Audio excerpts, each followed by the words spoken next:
De acuerdo al Instituto Nacional de Investigaciones del Genoma Humano, el dogma central de la biología molecular es una teoría de expresión genética que sostiene que la información genética de un organismo fluye en una sola dirección, es decir, desde ADN al ARN y de este a las proteínas. Yo sé que se preguntarán que cómo así, pero toda la información genética de los organismos puede estar contenida en ADN o puede estar contenido en ARN. Para el caso específico de los animales, incluido el humano, ese material genético que es en forma de ADN se encuentra formando cromosomas.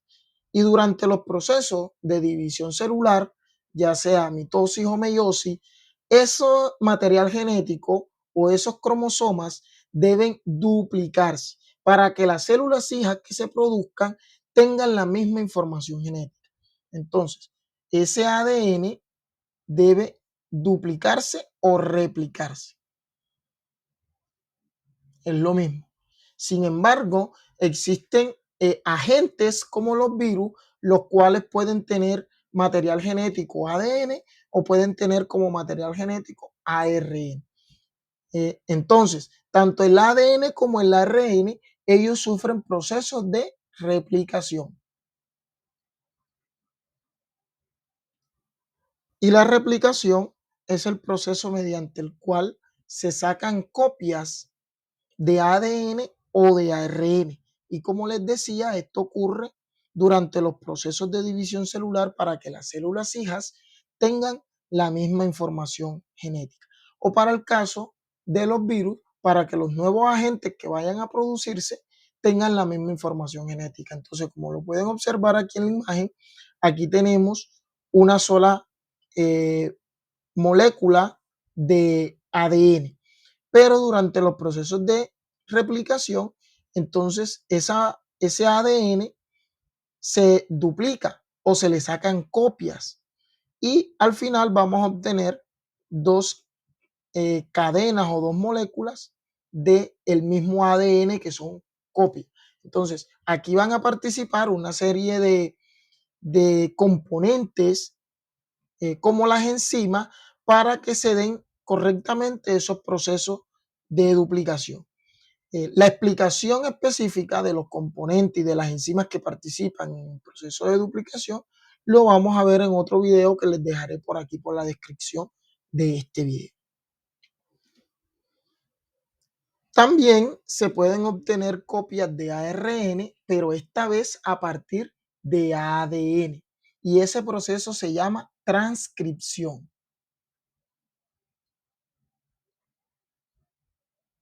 ¿Sí? Y ese proceso de transcripción, como les decía, es sacar copias de ARN a partir de una cadena molde de ADN. ¿Cuáles son los ARN que se pueden producir durante el proceso de transcripción? Todos los ARN, pero principalmente ARN mensajero, ARN de transferencia y ARN ribosomal. Entonces, una vez que se produzcan estos ARN a partir del proceso de transcripción, estos ARN que se producen en el núcleo, porque el ADN está en el núcleo, estos ARN salen hasta el citoplasma, específicamente en el retículo endoplasmático rugoso, donde se encuentran los ribosomas y el acople de estos tres ARN mensajeros, de estos tres ARN permite la producción de proteínas.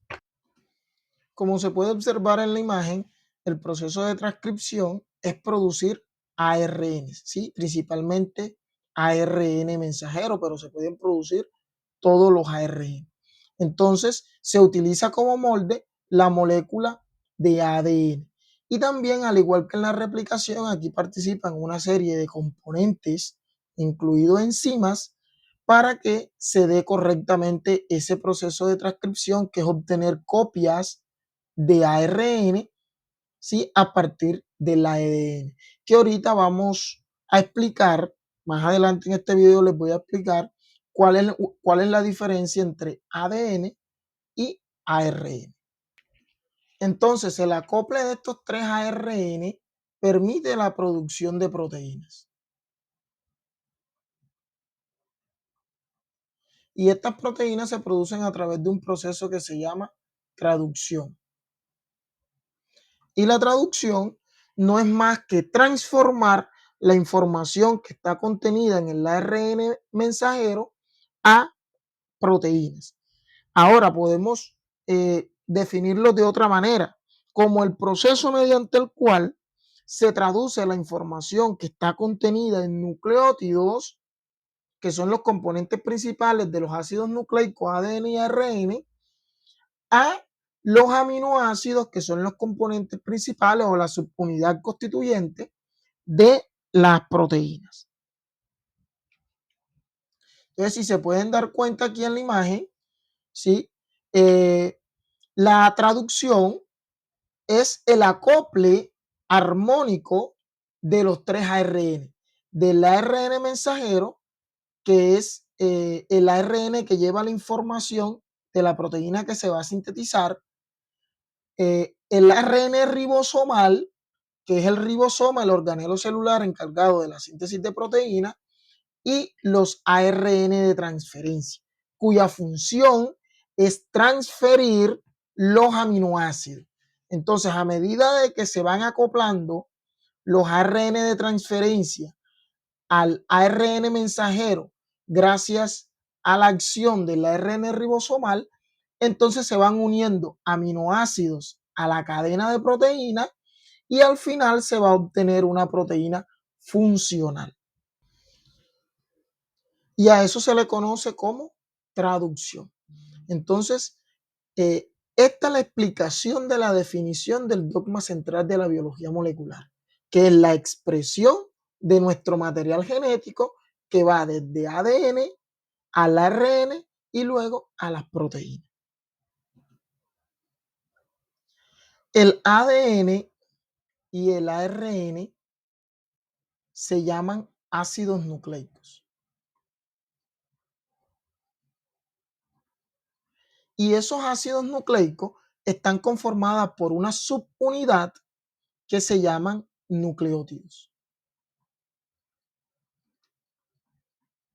Por su parte, las proteínas están conformadas por una subunidad que se llaman aminoácidos. Existen 20 aminoácidos y estos aminoácidos se clasifican en aminoácidos esenciales y en aminoácidos no esenciales. Listo. Los aminoácidos esenciales son aquellos aminoácidos que nuestro cuerpo o el cuerpo de los animales no puede producir. Es decir, el organismo no puede producir los aminoácidos esenciales. Por lo tanto, tiene que ingerirlos en la dieta. Por su parte, los aminoácidos no esenciales, esos aminoácidos sí el organismo los puede producir, pero los puede producir a partir de otros aminoácidos. Por ejemplo, se puede producir tirosina a partir de la fenilalanina. Entonces, para el caso de los aminoácidos esenciales, el organismo sí los puede producir. Una de las diferencias entre ADN y ARN es que el ADN tiene dos hebras, ¿sí? O también se le conoce como una molécula bicatenaria, mientras que el ARN tiene una sola hebra. Por lo tanto, se le conoce como una molécula monocatenaria. Entonces, esa es una de las diferencias. Las siguientes diferencias están relacionadas con los nucleótidos que los constituyen. Les decía de que los nucleótidos son la subunidad que constituye a los ácidos nucleicos. Entonces, estos nucleótidos tienen tres componentes. Uno es el grupo fosfato. Este grupo fosfato es el mismo tanto para ADN como para ARN. El otro componente es el azúcar. Y aquí es donde está la segunda diferencia. Los nucleótidos pueden tener dos tipos de azúcar. pueden tener la desoxirribosa o pueden tener la ribosa. Y esa es la segunda diferencia. El ADN se llama ácido desoxirribonucleico porque el azúcar que tiene sus nucleótidos se llama desoxirribosa, mientras que el ARN se llama ácido ribonucleico porque el azúcar que tiene sus nucleótidos es la ribosa. Y esa sería la segunda diferencia. Entonces, la tercera diferencia radica en las bases nitrogenadas.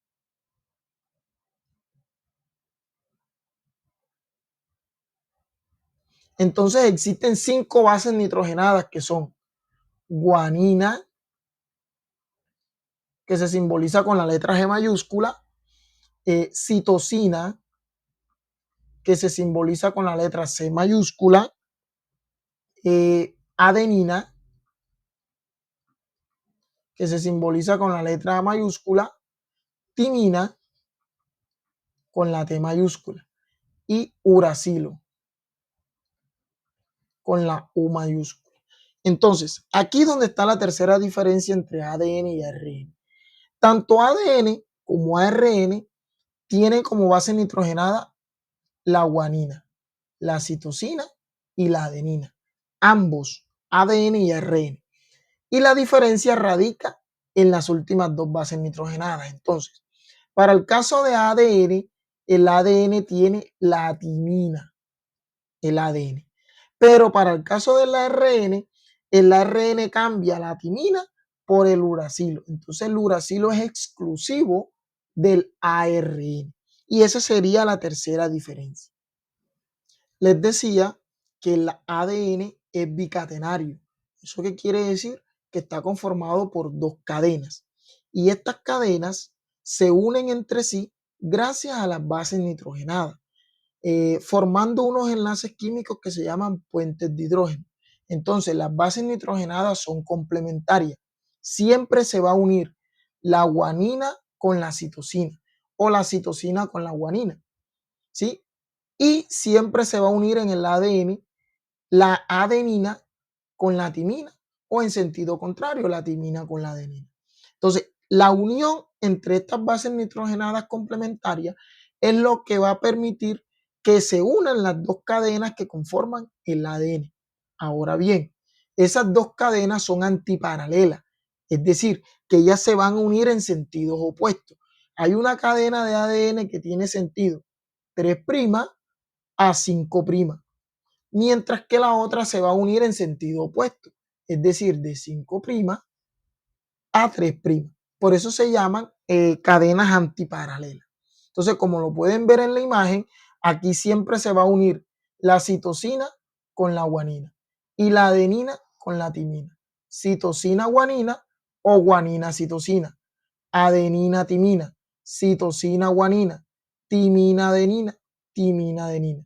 Como lo pueden ver, nunca se va a unir la timina con otra base nitrogenada diferente a la adenina. O viceversa, la adenina nunca se va a unir con otra base nitrogenada diferente a la timina. Y lo mismo sucede con la guanina y la citosina. Ahora, la combinación de 3 bases nitrogenadas en una misma cadena conforman los codones, que son tripletes de bases nitrogenadas. Y esos codones van a codificar para un aminoácido. ¿Cuáles son los aminoácidos? Yo les dije que los aminoácidos se clasificaban en aminoácidos esenciales y en aminoácidos no esenciales. Los aminoácidos esenciales, el organismo no los puede producir. Y estos aminoácidos esenciales son la histidina, la isoleucina, la leucina, la lisina, la metionina, fenilalanina, treonina, triptófano y valina. Son 9 aminoácidos esenciales que debemos ingerirlos en la dieta, mientras que los aminoácidos no esenciales los podemos producir a partir de aminoácidos esenciales, por ejemplo. Y son la alanina, la arginina, la asparagina, el ácido aspartico, el ácido glutámico, la cisteína, la glutamina, la glicina, la prolina, la serina y la tirosina. son 11 aminoácidos no esenciales. Estos aminoácidos se codifican gracias a los codones, ¿sí? Es decir, cada codón, que son tripletes de bases nitrogenadas, va a codificar para un aminoácido. Y para realizar ejercicio de traducción, necesitamos la tabla de codones. Entonces, esta es la tabla de codones. Como se pueden dar cuenta, está conformada por 3 letras. Cada letra corresponde a una base nitrogenada y como son 3 letras, el triplete de bases nitrogenadas conforma los codones. Entonces aquí tenemos a todos los codones que codifican los aminoácidos. Por ejemplo, el codón UUU codifica el aminoácido fenilalanina. El codón UUC también va a codificar el aminoácido fenilalanina. ¿Eso qué quiere decir? Que la fenilalanina es codificada por 2 codones. Listo. Ahora, todo proceso de traducción, que es la síntesis de proteína, necesita un codón de inicio. Es decir, debe haber un codón que marque el inicio de la síntesis de proteína. Y ese codón es AUG, adenina, uracilo y guanina. ¿Sí? Y ese codón codifica el aminoácido metionina. Entonces, la metionina es el aminoácido que marca el inicio de la síntesis de proteína. Pero, obviamente, todo proceso de producción debe tener un stop, debe tener una parada, es decir, debe terminar. Entonces, los codones que marcan la terminación de la síntesis de proteína es el codón UAA, UAG y el codón UGA. Si alguno de estos 3 codones se encuentran en una secuencia, inmediatamente esos codones le dicen al proceso de traducción: deténgase porque ya se terminó la síntesis de proteína. Entonces, en otro video que les dejaré en la descripción de este video y se los dejaré por aquí arribita también, vamos a resolver ejercicios del dogma central de la biología molecular. Es decir, vamos a resolver ejercicios donde realicemos el proceso de duplicación, donde realicemos el proceso de transcripción y donde realicemos el proceso de traducción. Y en el proceso de traducción vamos a emplear esta tabla de codones y les voy a explicar cómo se lee y cómo se codifica la proteína. Gracias por ver nuestro video. Te invitamos nuevamente a que le des like a nuestros videos, comentes y compartas, y suscríbete a nuestro canal, activa la campanita de notificaciones para más contenido. Recuerda, una persona educada hace del planeta un mejor lugar. Este es Scientia tu canal.